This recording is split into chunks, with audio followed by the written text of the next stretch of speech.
చెండలతో తమ కలిసి అన్నపానమును పుచ్చుకొనవలెనని వారిని పిలిపించుచు వచ్చిరి. అంటే కుటుంబములో ఒక చక్కటి వాతావరణం ఉందండి. అదేంటంటే విందు చేసుకుంటున్నారట.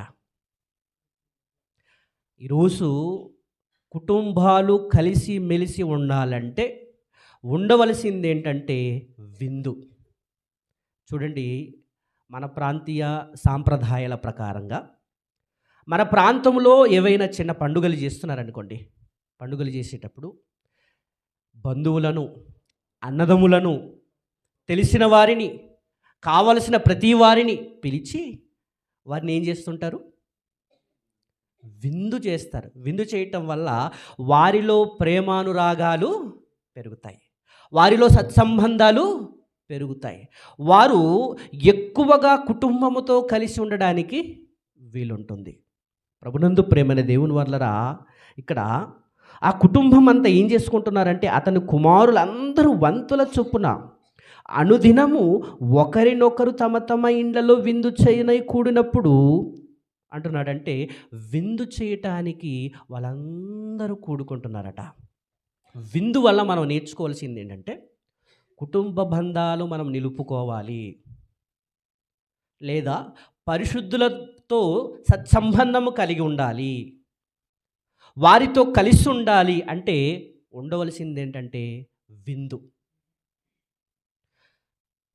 మనం ఆతిథ్యం ఇచ్చేమనుకోండి, ఆతిథ్యంలో ఏముంటుందంటే ప్రేమానురాగాలు పెరుగుతాయి, మనలో ఉన్నటువంటి అపనమ్మకాలు పోతాయి, ఒకరి మీద ఒకరు ప్రేమ కలిగి నడుచుకోవటానికి వీలుంటుంది, కుటుంబంలో సమస్యలు అనేవి రాకుండా ఉండడానికి వీలుంటుంది. అంటే కుటుంబాన్ని ఎలా చూస్తున్నాడంటే ప్రభునందు ప్రేమైన దేవుని వల్లరా చక్కటి వాతావరణములో ఆ కుటుంబం విందు చేసుకుంటూ ఒక్కటిగా ఉంటున్నారు అంటే ఆ కుటుంబము చక్కగా ఉందని మనం గుర్తుంచుకోవాలి. ఈ రోజుల్లో చూడండి కుటుంబాలు ఎలా ఉన్నాయి, అంతా కమర్షియలే, అవునా కాదా?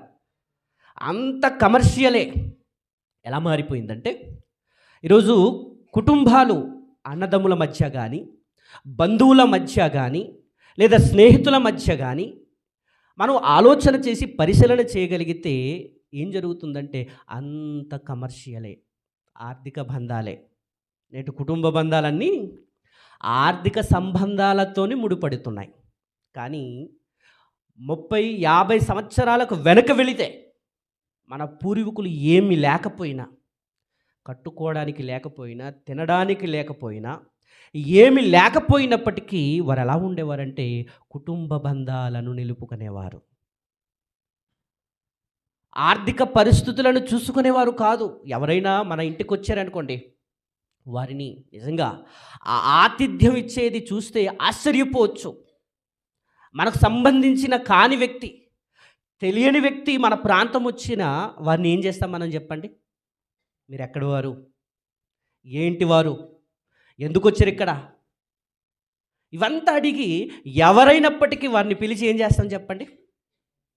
కడుక్కోవటానికి నీళ్ళిచ్చి ఇంటికి కూర్చోబెట్టి వారికి కావలసిన ప్రతి దానిని ఏం చేస్తాం మనకు కలిగిన దానితో మన ప్రేమను చూపిస్తాం. ప్రభునందు ప్రేమని దేవుని వల్లరా అంటే దానివల్ల ఏం జరుగుతుంది? ఒక మనిషికి, ఒక కుటుంబానికి సత్సంబంధాలు పెరుగుతాయి. ప్రభునందు ప్రేమని దేవుని వల్లరా. కానీ ఈ రోజుల్లో మన పరిస్థితులు ఏమైపోతున్నాయంటే అంత ఆర్థిక సంబంధాలే కుటుంబ బంధాలు. ఆర్థికంగా ఉంటేనే మా అన్న, మా తమ్ముడు. ఈరోజు తల్లిదండ్రులు మనకు ఆర్థికంగా ఇవ్వలేదనుకోండి, ఏమంటారు ఇప్పుడు?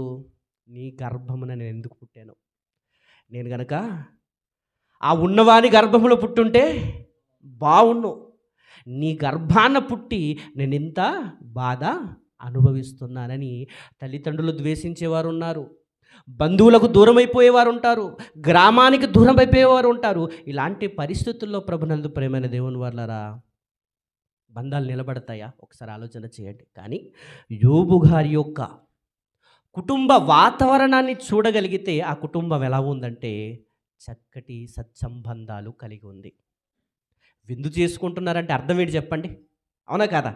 ఇప్పుడు మన ఏజెన్సీ యొక్క సాంప్రదాయాల ప్రకారంగా ఒకరు మన ఇంటికి వచ్చారంటేనే ఎంతో ఆనందం కదా! వారికి చక్కటి మర్యాద చేసి వారిని పంపించేటప్పుడు ఆహ్, చాలా ఊర్లో ఉన్న వారందరూ కలిసి ఏం చేస్తారు? సాగనంపుతారు. ఎవరైనా ఒక్కరు వస్తారండి ఊరికి. ప్రతి ఇంట్లో ఏం జరుగుతది ఆ రోజు? ఆ 2 రోజులు విందు జరుగుతది. జరుగుతదా లేదు చెప్పండి? ఈ రోజులు ఉన్నాయా? ఎవరైనా మన ఊర్లో ఎవరైనా సరే, ఏ కుటుంబానికి సంబంధించిన వ్యక్తి అయినా వచ్చారనుకోండి, ఏం జరిగేది? అందరిని పిలిచి ఆతిథ్యము ఇచ్చేవారు. దానివలన ప్రభునందు ప్రేమైన దేవుని వల్లరా, ఆ కుటుంబానికి, ఆ గ్రామానికి చక్కటి సత్సంబంధాలు పెరిగి, ఆ గ్రామము యొక్క సాక్ష్యం అనేది నిలబడుతుంది ప్రభునందు ప్రేమైన దేవుని వల్లరా. ఒకసారి